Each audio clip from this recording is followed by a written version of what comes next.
Hi everyone, and welcome back. And what are we up to this week? Well, we're going to make some burial mounds.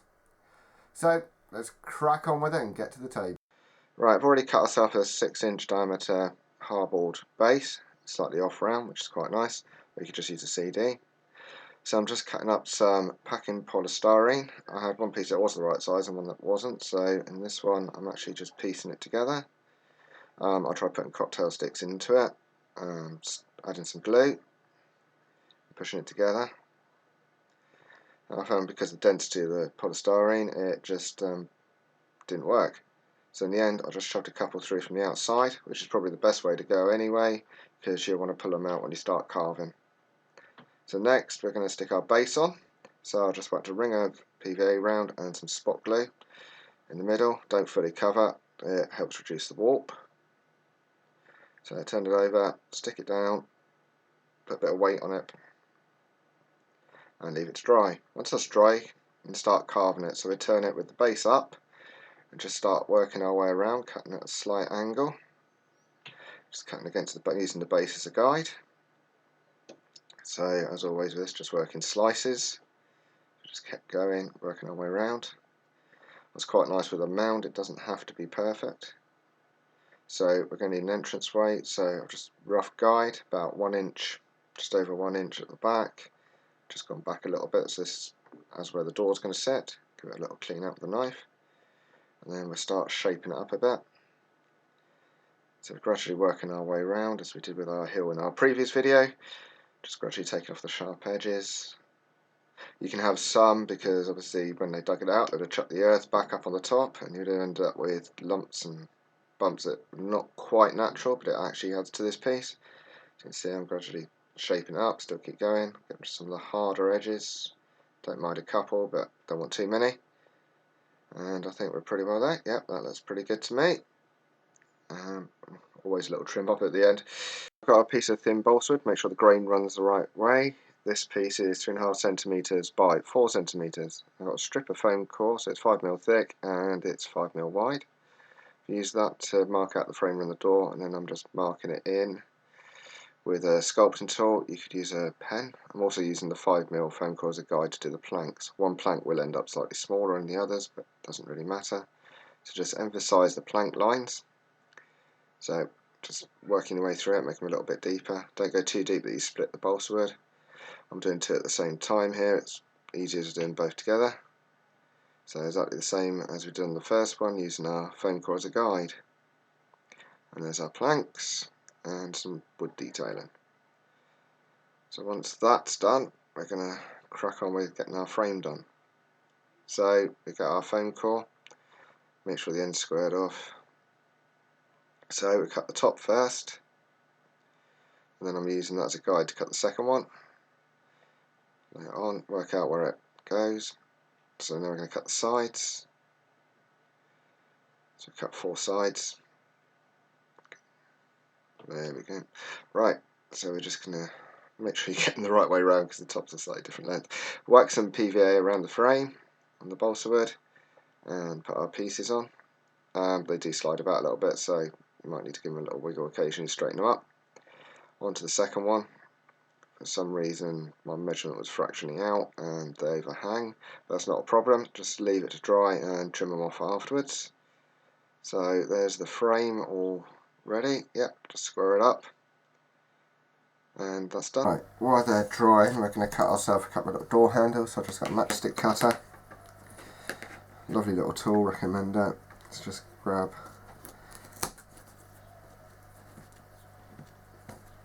just a matchstick and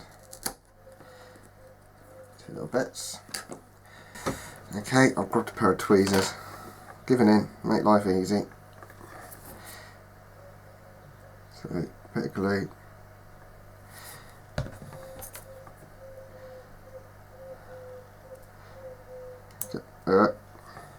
So it makes life easy. Door. Stick it on. Right, our doors are a little bit plain, so we're going to fancy them up. So just get some normal string, cut into 3 strips, and I've got to get this right. 1, 2, 3, put them together. Outside one to the middle, then the other outside one to the middle. So there we've got our first twist. Let's put a finger there. And you just alternate down, bringing the opposite outside one in each time. Just use your thumb to keep pinning it together. So we just continue down our length of string, alternating the outside ones, pull them to the middle. As you can see, I'm moving my other finger along to pin as I go to keep it tight. And so there you have it. This will make our detailing in a minute. Plait design. What we're doing now is grab some PVA. I tried it with super glue and it didn't really work very well, so stick to PVA. White glue. Which way should we go? Let's do this one first. So I'm not going to glue it at the top there, because I'm just going to come down there. And literally, best bet, lay it on, give it a push, leave it alone. While that one's drying, you can always do the other side. Right, I've just cut the two sides, so just cut off the excess. Then do the same with the top. You might want to catch the ends here as well, just to help blend it in. So I'm actually going to pull that glue off, just like that. Let that dry. Where you've got the ends here where we cut, I'm just going to put some more PVA on it to try and pin them down together a bit more. These will get stuck anyway with the ground. So we'll leave that to dry again. Once it's dried up and we've trimmed it up, I'm just going to get some watered down PVA and just dab it on the top. Just let it soak in. Just get a dab so it does go in.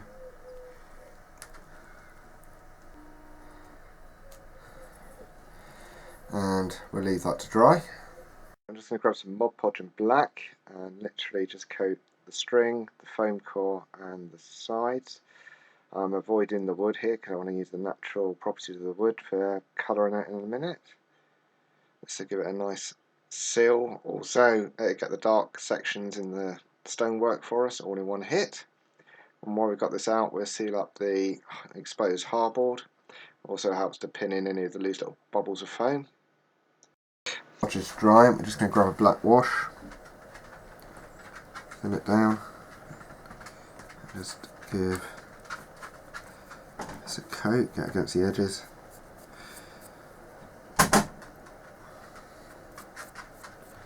Let's just let this soak. Get the little door handle. Just that going to the wood. So there's our base wood done. Right, I'm going to grab some dark earth and put it on the palette, and some light grey and put it on the palette. These are both airbrush paints, so they're slightly thinned anyway. Add a drop of water to both so they're really thinned down. A little mix, and then I'm going to patch paint, so I'm not actually covering it all, I'm just hitting a couple of odd patches. Then fill in the patches in between with the grey. As you can see, it's not covering fully. So once that's done, I will start dragging the paints into each other. Just making sure I've got the edges there. Right, just pulling it all down, blend it all together, and this will give us our aged wood look, or the base of our aged wood look. So our base colour's dry, we're just going to grab some cheap cream emulsion, work it into the bristles of the brush, and then work it back out again to get rid of most of it, just so you've got a light coating on the brush. Then we're going to drag it down following the grain, so a dry brush following the grain of the wood, and this will give you your lovely highlights which make it really pop. There you go, and we'll leave that to dry. Right, and everything's dry, we're just going to grab some slate grey and put it on the palette, and we're doing an over brush over the string, so we're literally going over the top, leaving the dark in between where the creases are, and we'll work our way around the whole piece. So get inside the edges, up to the door. Don't worry if you don't get right up to the door, because the black will give a nice little shadow line. And once we've done that, we'll start working on the outside. So it's literally covering the whole piece with your base stone colour. We're doing this obviously not stucking, because it's a lot easier to work with. Right, now our grey's dry, I'm just going to grab some cream, get it out the brush, really get it out the brush, and then just try to brush the rope a little bit. See, it still moves about a little bit, but it should be fine.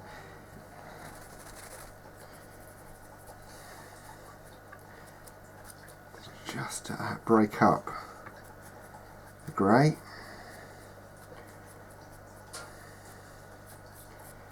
So just come around the edges a little bit. Right, after the dry brush, we're just going to grab some matte medium, stick on the palette, and a bit of burnt umber. Just mix the two together and really thin it down with some water, so you're after a very thin wash. I was using this a lot. I'd make a bottle up and literally just go over the top of our string section and over the grey, keep it getting a bit thinner there. I really want it thinned down nicely. It sits a bit thick somewhere, just use your finger to smudge it out. And that's that. We'll grab some caulking to stick our door on, so we'll cover our entranceway section with caulking. Grab a cocktail stick or something just to move it about a bit, smooth it out. Push our door in, square it up nicely. As you can see there, I've got a dollop of white. Oops, I just spotted it. So just grab a drop of water and work it off. Make sure the bottom's pushed in, and it's all square. And use a cocktail stick to tidy up the edges. Right, just to make sure we don't get like a hard-boiled edge, what we're going to do is just wrap around it here with a bit of burnt umber. I've painted the entranceway as well to give it a base coat. So it's literally just around the edges. Right, now everything's dry, just going to grab our texture paint, give it a quick mix, and work our way around. Use the slightly sharper edges near the door just to pull it off on the brush, and then work it back against the door instead of trying to get the brush in. It's a lot cleaner. So I'm literally working my way around. I'm coming across the top of the door, and I'm actually going slightly over the stonework on the top to help blend it all in. Let's literally keep going and work all the way around until it's completely covered and you're happy with it. And try not to stick your finger in it.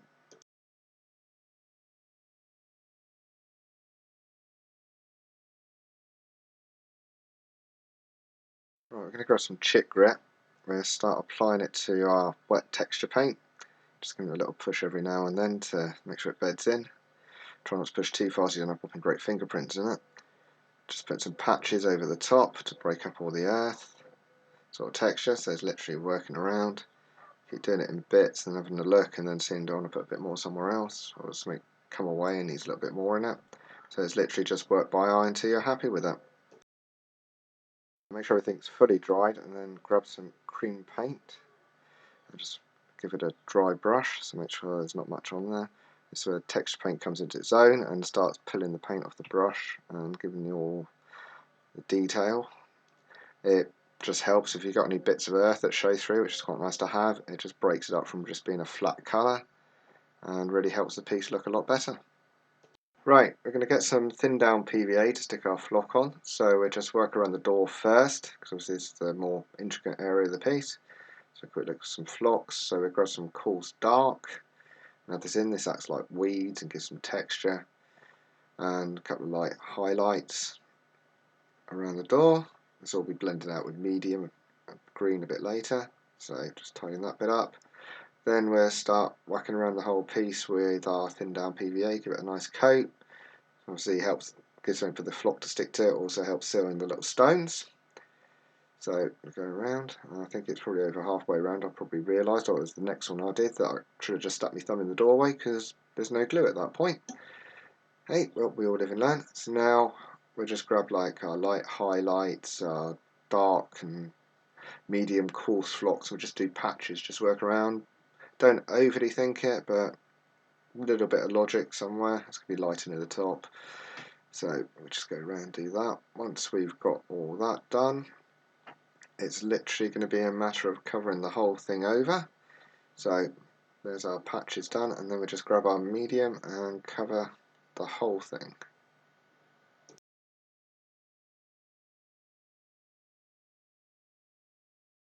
Patches flocked intake, just add a little bit more PVA and just cover over with your mid-green flock. Left it to dry for a little while, doesn't need to be fully dry. Just get a spray bottle, this is a Dettol bottle, with some water and a drop of flow aid, a bit of dish soap, and just give it a good spray down with some water. This is where the colours start all running and it starts dripping, so that's why it's stood on cups.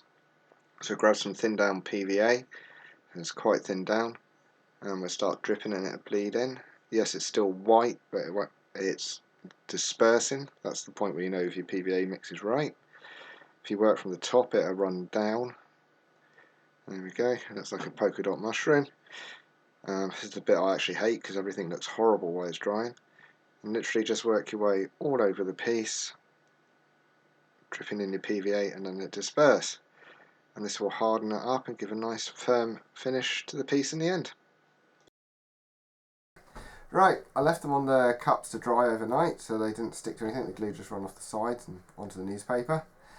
And they've dried up nice and hard, got a nice pair there. Can I say that? Right, solid. I think the chip grip worked quite well. That's all nice. The doors, I absolutely love how they come out. Learnt a lot along the way. The plaited string technique works really well. And the colouring for the weathering the wood I'm going to keep note of and use more often. So I hope you all found this video useful. Have a go, build yourself some mounds. Please give it a like, hit the subscribe button for more upcoming videos, hit the bell if you want to know when they're up, and please share and get this video out there. And if you haven't entered, please don't forget, to the end of February 2018 there's the free giveaway running. I'll stick a link to the video at the end of this video and down in the comments. And also you'll notice I've stuck a couple of other little links to other channels. These are little channels that are upcoming. Please nip over, have a look and give them your support. So take care everyone, and see you all next week I hope. Cheers!